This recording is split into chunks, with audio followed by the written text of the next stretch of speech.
बहुत समय पहले की बात है। एक बड़े और समृद्ध राज्य में एक बहादुर लेकिन मासूम दिल वाला राजकुमार रहता था। एक दिन वह अपने पिता के मंत्री के बेटे के साथ जंगल में शिकार खेलने गया। दोनों हंसते खेलते, निशाने साधते हुए बहुत दूर निकल गए। राजकुमार ने एक चिड़िया को देखकर तीर चलाया, पर नियति को कुछ और ही मंजूर था। वह तीर जाकर एक व्यापारी की पत्नी को लग गया, जो अपने घर की खिड़की के पास खड़ी थी। राजकुमार को अंदाजा भी नहीं था कि वहां कोई इंसान मौजूद है। वह तो बस एक पक्षी को निशाना बना रहा था, मगर तीर अपने निशाने से भटक गया और व्यापारी की जिंदगी उजाड़ गया। जब व्यापारी अपनी पत्नी के पास पहुंचा, वो जमीन पर बेहोश पड़ी थी। उसके सिर के पास राजकुमार का तीर पड़ा था। व्यापारी चिल्लाया, चोर, मेरी पत्नी को मार डाला, और शोर मच गया। लेकिन किस्मत से वो औरत मरी नहीं थी, बस हल्की सी चोट और बेहोशी थी। होश आने पर उसने बताया, दो नौजवान थे जिनके हाथों में तीर कमान थे। उन्होंने जानबूझकर मुझ पर वार किया। राजा को जब खबर मिली, वो गुस्से से तिलमिला उठा। आदेश हुआ, शहर के सारे आदमी उस घर के सामने से गुजरे ताकि वो औरत अपराधी को पहचान सके। अगले दिन लंबी कतार लगी। हर आदमी उस घर के सामने से गुजरा। राजकुमार और मंत्री का बेटा उस कतार में नहीं थे, पर तमाशा देखने वे भीड़ के साथ वहां पहुंच गए। जैसे ही वे गुजरे, व्यापारी की पत्नी चिल्लाई, यही है वो दोनों। राजा सन्न रह गया। क्या मेरा अपना बेटा? वह गुस्से से बोला। उन्हें कड़ी से कड़ी सजा मिलेगी। मंत्री हाथ जोड़कर बोला, महाराज, पहले जांच तो हो जाए। राजकुमार ने सफाई दी, मैंने तीर एक चिड़िया पर चलाया था, किसी इंसान पर नहीं। अगर जानता कि वहां कोई है तो तीर चलाता ही नहीं। राजा कुछ नरम पड़ा, पर मंत्री ने कहा, अगर सजा देनी है तो सिर्फ राजकुमार को। आखिर फैसला हुआ। राजकुमार को देश निकाला दे दिया गया। अगले दिन सिपाही उसे राज्य की सीमा तक छोड़ आए। वह अकेला था, पर तभी मंत्री का बेटा घोड़ों और सोने के थैलों के साथ आया। उसने कहा, मेरा दोस्त अकेला नहीं जाएगा, मैं भी तेरे साथ चलूंगा। हम साथ आए थे, साथ रहेंगे। दोनों ने एक दूसरे को गले लगाया और अजनबी राहों पर निकल पड़े। कई दिनों की यात्रा के बाद वे एक छोटे से गांव पहुंचे। वहां रात को एक बड़े पेड़ के नीचे डेरा डाला।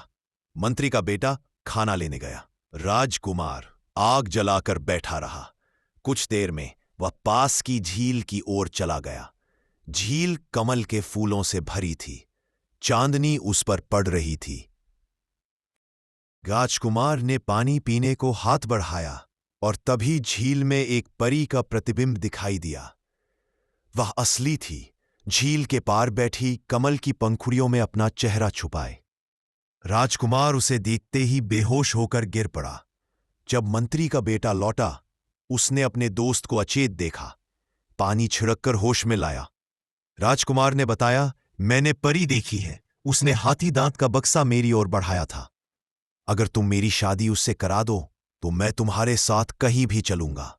मंत्री का बेटा बोला, वह परी कोई साधारण नहीं, वह है शहराज की राजकुमारी गुलजार। चिंता मत करो, मैं तुम्हें उसी से मिलाऊंगा। दोनों सफर पर निकल पड़े। रास्ते में उन्हें दो अजनबी मिले, जो असल में डाकू थे। उन्होंने दोनों को अपने घर रात गुजारने का न्योता दिया।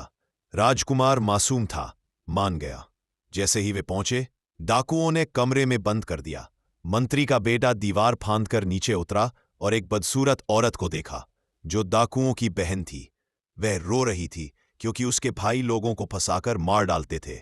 मंत्री का बेटा बोला, अगर तुम हमें बचा लो तो राजकुमार तुमसे शादी कर लेगा। वह औरत खुश हो गई और उन्हें एक गुप्त रास्ते से बाहर निकाल लाई। बाहर निकलते ही दोनों भाग निकले और वह औरत पीछे पीछे भागी, मगर मंत्री के बेटे ने उसे पेड़ से बांध दिया। अगर भाई पूछें तो कहना, वो देवता थे और उड़ गए। कई दिनों बाद दोनों शहराज पहुंचे। एक बूढ़ी औरत की झोपड़ी में ठहर गए।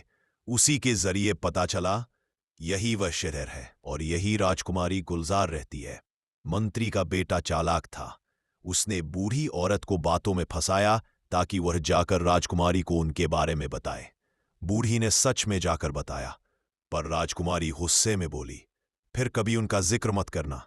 मगर भीतर से उसका दिल धड़क उठा। वह जान गई थी वह वही राजकुमार है जिसे उसने झील में देखा था। राजकुमारी ने जादुई झूला भेजा, जिस पर बैठते ही इंसान वहीं पहुंच जाता था जहां वह जाना चाहे। राजकुमार और मंत्री का बेटा उसी झूले से महल पहुंचे। महल के दरवाजे पर राजकुमारी गुलजार खुद खड़ी थी। दोनों एक दूसरे को देखकर जैसे ठहर गए। समय थम गया, आंखें मिली और एक अधूरी कहानी शुरू हुई। राजकुमार रोज महल जाने लगा, प्यार बढ़ता गया, लेकिन गुलजार को मंत्री का बेटा पसंद नहीं था। वह सोचती थी, अगर यह जिंदा रहा तो मेरा प्यार मुझसे छिन जाएगा। एक दिन उसने नौकरानी से कहा, पुलाव में जहर मिला दो और मंत्री के बेटे को भेज दो। पुलाव आया।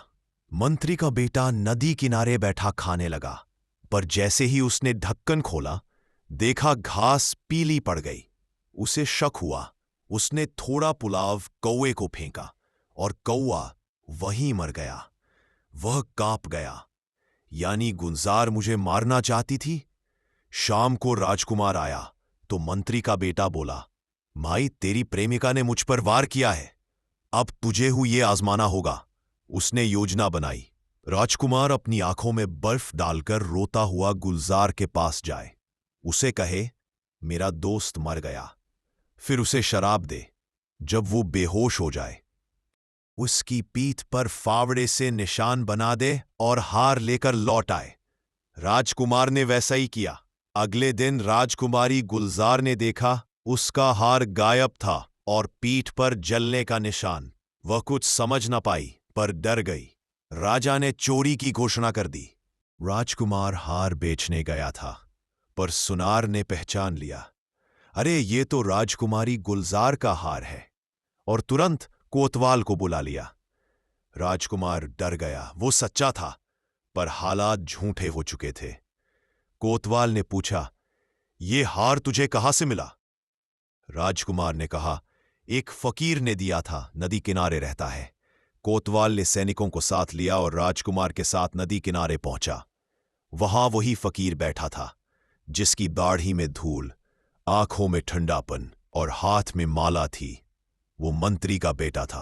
राजकुमार बोला, देखो, यही है वो फकीर। कोतवाल ने पूछा, क्यों ने फकीर, ये हार तूने इसे क्यों दिया? मंत्री का बेटा मुस्कुराया, मैंने इसे कोई हार नहीं दिया। राजकुमार हैरान, क्या तू झूठ बोल रहा है? फकीर बोला, मैं झूठ क्यों बोलूंगा महाराज, ये तो खुद कह रहा था कि वो परी गुलजार के पास जाता है, शायद वही हार उसे मिला हो। अब सैनिक दोनों को लेकर दरबार में पहुंच गए।